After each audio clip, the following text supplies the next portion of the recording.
में भारतीय जनता पार्टी के पास हेमंत सोरेन जी का मुकाबला करने के लिए कोई नेता नहीं है, इसलिए झारखंड में भारतीय जनता पार्टी का मुख्यमंत्री का चेहरा उन्होंने घोषित नहीं किया।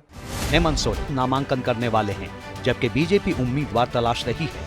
बीजेपी ने पूर्व मंत्री लुइस मरांडी को बरहेट से लड़ने का ऑफर दिया था, लेकिन उन्होंने न सिर्फ ऑफर ठुकराया बल्कि जेएमएम में जाकर शामिल हो गए।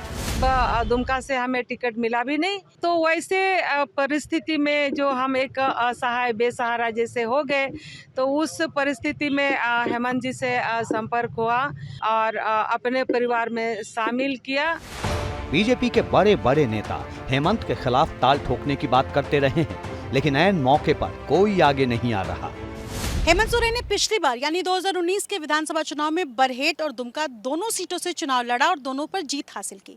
बाद में दुमका सीट से इस्तीफा दिया और इस सीट पर उपचुनाव में उनके भाई बसंत सोरेन चुनावी मैदान में उतरे और जीत हासिल की। हेमंत सोरेन के खिलाफ बीजेपी को उम्मीदवार नहीं मिल रहा, तो गांडेय से कल्पना सोरेन के खिलाफ बीजेपी ने जिन मुनिया देवी को उतारा है वो कमजोर उम्मीदवार मानी जा रही हैं।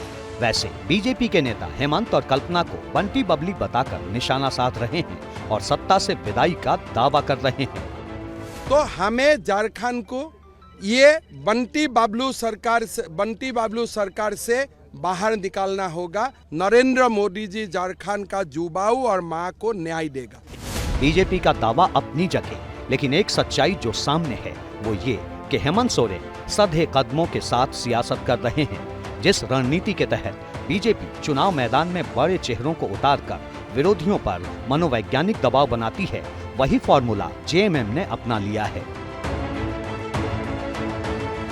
पार्टी ने राज्यसभा सांसद और जेएमएम की तेज तर्रार नेता महुआ माझी को रांची से अपना उम्मीदवार घोषित किया है।